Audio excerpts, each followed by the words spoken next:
He served his country with honor. But when Staff Sergeant Darius Reed walked into a gas station, he was treated like a criminal, simply because of the uniform on his chest and the color of his skin. What happened next shocked the nation. If this is your first time here, drop a comment and let us know where you're watching from. And if you love real-life stories that reveal truth, courage, and justice, be sure to like, subscribe, and follow. We bring new episodes every day. Now let's dive into today's powerful story, the soldier they refuse to see. Under the faded amber glow of Eastport's late afternoon, the Victory Fuel gas station on Jefferson Avenue operated quietly as usual. A soft breeze drifted by, carrying the sharp scent of asphalt and the familiar hum of fuel pumps.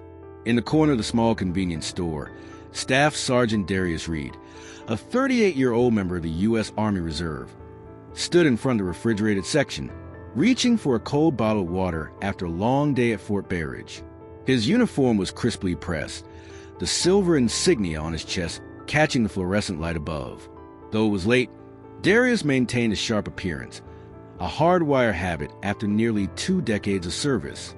He wore no sunglasses, carried no weapon, just a small crossbody bag and a tired smile tugging at the edge of his mouth. "Long day," Darius muttered to himself, fingers tightening around the chilled bottle, his shoulders relaxing slightly after hours of grueling drills. The gas station was nearly empty. Just a few stragglers browsing for snacks, a young woman counting coins for a bag of chips, and an elderly white man squinting at a lottery ticket near the counter. No one paid Darius any attention, and he preferred it that way. Just as he stepped toward the register, his phone buzzed inside his chest pocket. A message from his mother back in Georgia lit up the screen. "Stay safe, son. Don't let that uniform make you a target." He paused for a second, a chill brushing the edge of his thoughts. Something about it didn't sit right, but he shook it off, forcing the unease aside. He never got the chance to place the water on the counter.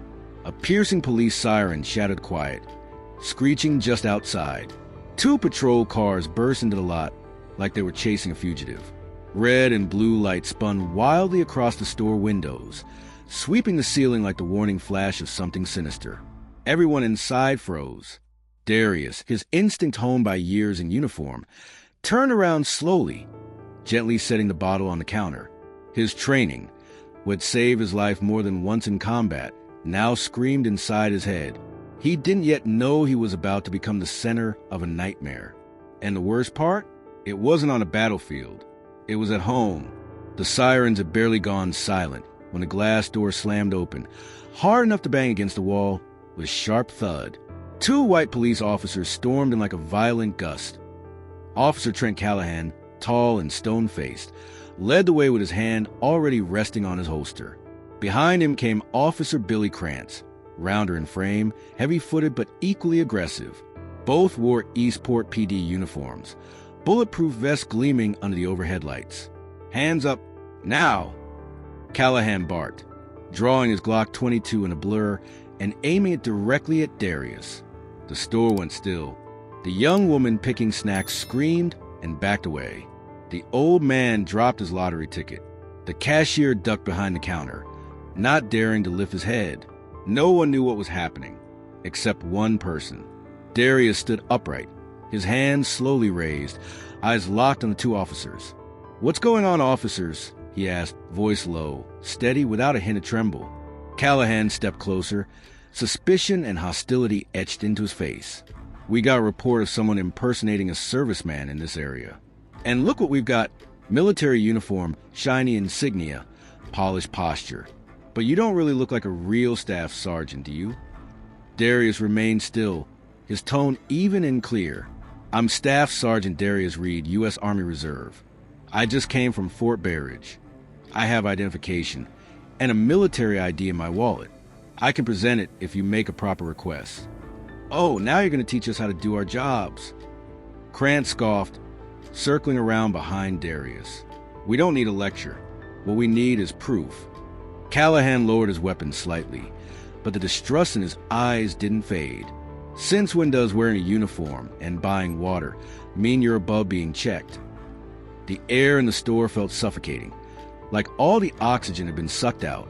Darius clenched his jaw gently, a flicker of weariness in his eyes. He'd seen looks like that before in rural towns down south, at border checkpoints, even in military mess halls. But no matter how many times it happened, it still squeezed his chest like the first. I won't resist, but I asked to be treated with the dignity of a citizen and a soldier. His words weren't met with reason, but with command. Turn around. Hands behind your back, Krantz ordered. Darius knew now that explanations no longer mattered. Identity, rank, service, none of it outweighed skin color. And the armed don't listen to reason. Under Eastport's blazing evening sun, the concrete outside the gas station was hot enough to burn skin. And there, on that searing pavement, Staff Sergeant Darius Reed, a real soldier with a gleaming insignia on his chest, was forced to kneel, his hands yanked behind him and cuffed with cold steel. Sit still, fake, Krantz growled, pressing a firm hand into Darius's shoulder to keep him down. Darius's shirt, now soaked in sweat, was bunched and twisted from the force, his very uniform seeming violated in the process. He said nothing. His eyes drifted shut, as though trying to swallow the fury rising in his chest. He had fought in the Middle East, saved fellow soldiers from enemy fire, stood tall in the face of armed combatants. And yet here, on his own soil, he was treated like a criminal, all because of one biased glance, and a uniform that didn't fit the color of his face. The sound of passing cars echoed in the distance. A few bystanders had begun to gather on the sidewalk. They didn't intervene, but phones came out. Cameras began to record the unbelievable scene unfolding before them. A black man, dressed in military uniform, handcuffed and forced to kneel in broad daylight. From a nearby car, a little boy asked his mother, "Mom, what did that man do wrong?" The woman paused, her face visibly unsettled, caught off guard by a question she couldn't answer. Callahan walked over, inspecting the wallet Krantz had pulled from Darius's pocket. Inside were valid military ID, a Virginia driver's license, an old photo of Darius with his unit at Fort Berridge. "Well, this is textbook fake," Callahan muttered sarcastically, then glanced at Krantz with smug satisfaction. "Probably bought it online." Darius raised his head, his eyes sharp as blades cutting through the searing afternoon light. "You're insulting me and my fellow soldiers." Krantz scoffed with mockery. "Oh, boy, here we go. I've got white friends. I serve my country speech." No one noticed that a store employee had been quietly recording everything, his eyes burning with disbelief at the blatant injustice. Above them, a gentle breeze passed through, carrying the smell of scorched asphalt, and the lingering smoke of an insult left unanswered. The storm was coming, and it wasn't bringing sirens. In Eastport's blistering afternoon heat, sweat beaded on Darius Reed's forehead, sliding down his temple and across a clenched jaw. His wrists remained cupped behind his back, and the heat on his face came not just from the sun, but from the humiliation he was forced to swallow in silence. Krantz leaned in and muttered, "You better keep your mouth shut. Impersonating a soldier's a federal offense." Darius turned his head slowly, staring directly into Krantz's hateful eyes. "I don't need you to believe me, but I'm requesting a phone call. Just one." Callahan sneered. "What law gives you that privilege when you're under arrest?" Darius remained firm. "Call my commanding officer, Colonel Victor Langston, Fort Berridge. If you don't, I'll consider this a deliberate abuse of power and a violation of my right to defend my military honor." Krantz and Callahan exchanged glances. Clearly, the name Langston landed with weight. Not everyone had the guts to name-drop a real Army colonel while pretending to be a fake. "Let him call," Callahan growled, tossing the phone back into Darius's hand. With his hand still cupped behind him, Darius expertly dialed the number with his thumbs. A near impossible task for most, but the hands that had assembled rifles under fire, this was nothing. The call connected after 2 rings. "Langston speaking," came the voice on the other end, low, clipped but commanding. "Colonel, this is Staff Sergeant Darius Reed. I'm being detained by 2 police officers at the Maple Street gas station. They're accusing me of impersonating a soldier, despite me wearing my official uniform. I need immediate intervention." There was a brief pause. Then Langston replied, sharp as a gunshot, "Stay put." I'm on my way. Krantz scoffed. Help? Who the hell's gonna come save you in a dusty town like this? He didn't even finish his sneer before a loud thud shattered the air. It wasn't gunfire, but the heavy slam of a vehicle braking hard in front of the station. A black Chevy Suburban screeched to a halt, tires hissing against the pavement. Behind it, two military-grade pickup trucks bearing Fort Berridge plates rolled in and boxed off the lot like they were sealing a combat zone. Doors flung open, bathed in the golden light of the setting sun slicing to the windshield. Colonel Victor Langston stepped forward, his presence alone commanding an invisible force that made everyone instinctively step back. No words were needed. He was followed by two armed military officers, both wearing dark sunglasses, faces like carved steel. Darius Reed was still kneeling, hands cupped behind his back on blistering concrete. Sweat streamed down his temples, but his gaze remained unshaken. And when he saw a commanding officer, he gave a slight nod, a silent salute of trust. Colonel Langston stopped a few paces from him. He didn't look at Callahan or Krantz at first. He looked directly at Darius, eyes filled with both pride and sorrow. "Sergeant Reed," he said, voice deep and resonant like a war drum. "Stand up." One of the military officers stepped forward and unlocked the cuffs. The click of the release echoed through the stillness. Quiet, but cutting like a blade into the chest of the two stunned police officers. Darius rose, brushed the dust off his uniform, straightened his collar, and stood at attention. He saluted. Langston returned the salute before finally turning to Callahan and Krantz. "Now then," he said, voice like steel wrapped in fire. "Which one of you is Trent Callahan?" Callahan stepped forward, still trying to cling to a shred of authority. I'm Officer Callahan. We received a report of a possible impersonator." Langston cut him off cold. "And you immediately drew your weapon. You didn't verify identity. You didn't check credentials, ask for ID, read the name tag, or contact command. But you did force one of my soldiers to his knees in public, like a criminal." Krantz stammered. We were just following protocol, sir." Langston stepped closer. "What protocol gives you the right to judge a man based on the color of his skin, and a uniform whose value you clearly don't understand?" Colonel Langston reached behind him. An aide immediately stepped forward and handed him a document envelope. Inside were Staff Sergeant Darius Reed's official credentials, verification of rank, military uniform authorization, and his most recent mission log. "These are the valid papers of Staff Sergeant Darius Reed. Rank, service number, unit code, all confirmed. The only thing that didn't match your expectations was the color of his skin."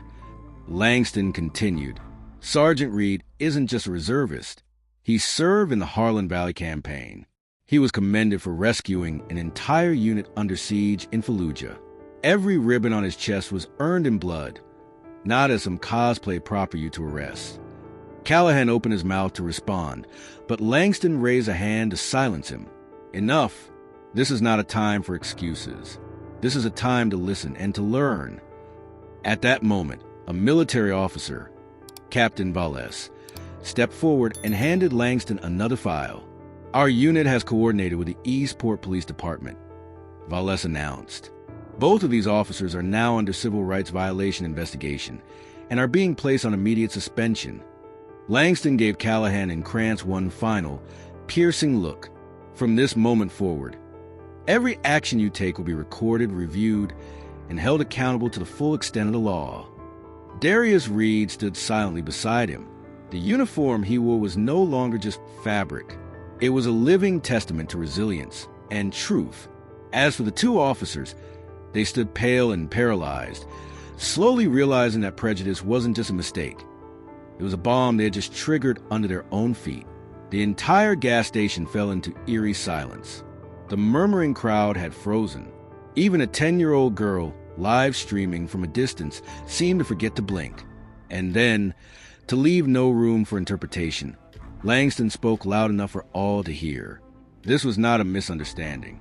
This was a stain, and it will be treated like a deep wound." 3 days later, after the explosive incident at Victory Fuel, the city of Eastport was holding its breath, awaiting an official response from the authorities. National media swarmed the town like a breached dam. The video of Staff Sergeant Darius Reed in handcuffs, kneeling on the curb in uniform, went viral across social media. The hashtag Salute Sergeant Darius skyrocketed to #1 trending within 19 hours, overtaking even national political headlines. From Twitter to TikTok, Facebook to Instagram, millions were sharing, commenting, and expressing outrage at the blatant act of racial profiling committed by the two officers. Major news networks, CNN, MSNBC, the New York Times, covered the story extensively. Clips of Colonel Victor Langston arriving on the scene and reprimanding officers played on loop across screens nationwide. CNN even aired a special live segment inviting Darius Reed for a primetime interview. During the interview, Darius appeared in full uniform, eyes steady and composed. When asked how he felt being handcuffed, he responded, "I felt humiliated, but I knew I couldn't react emotionally.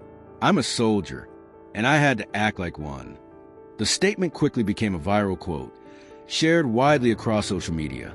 Darius Reed, once just another service member, had become a national symbol in the fight against racial injustice and for the advancement of justice in the United States.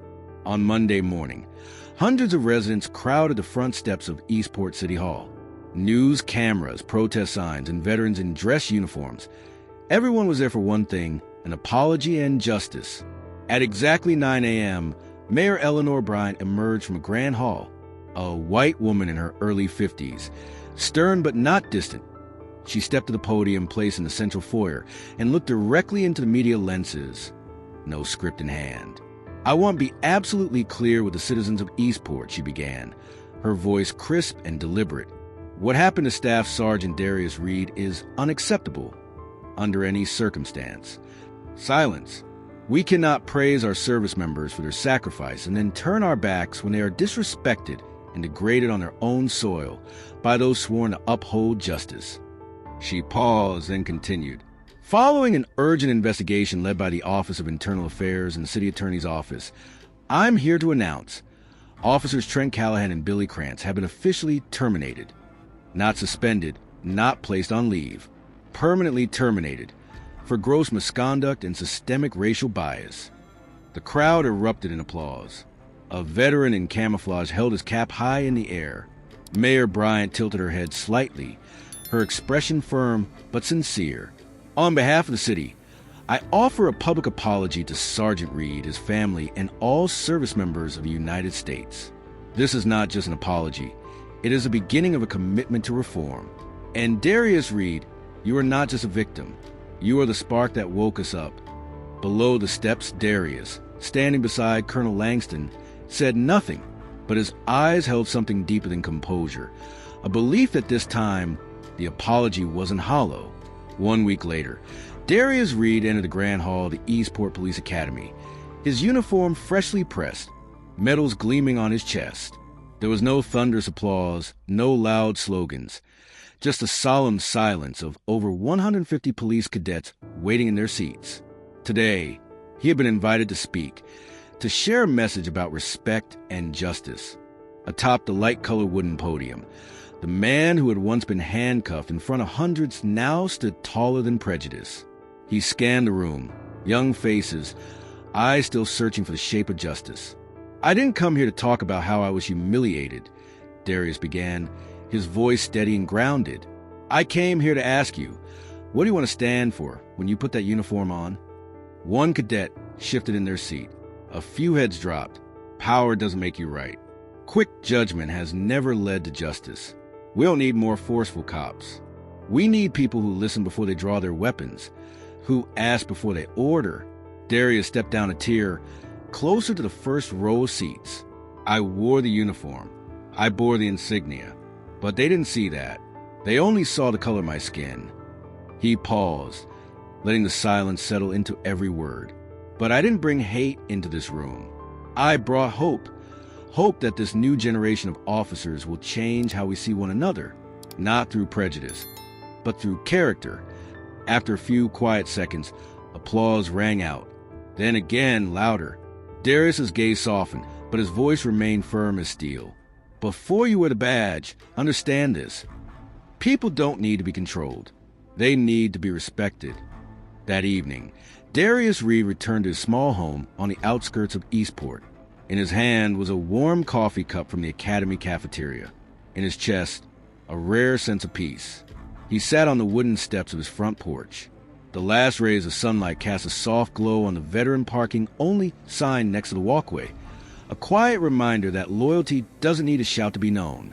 There were no harsh condemnations, no seething outbursts, no retaliatory tweets, just the stillness of a man who had weathered the storm, without letting it strip away his dignity. Darius sipped his coffee. A light breeze rustled the hem of his uniform. On his phone, the hashtag salute Sergeant Darius still trended at the top, but he didn't check. He didn't need fame. What he had, at last, was recognition, respect, and a voice that people could no longer ignore. As the sun dipped behind the pines, Darius looked westward, toward the sky that once hung over long days of training, of sacrifice, of devotion to his country. Now, his battle no longer lived on the field or at the border. It was a quiet war for dignity, for fairness, regardless of skin, uniform, or rank. And when the back door creaked open, his wife stepped outside, smiling gently, resting a hand on his shoulder. In that moment, Darius knew, this battle, he did not fight alone. He did not retaliate. He chose action. He didn't shout. He let truth speak for itself. And that made him a reservist soldier, a model for a generation learning how to stand steady to the blows of prejudice. A quiet symbol with lasting weight. Justice isn't the loudest voice in the room. It's the steady one doing what's right,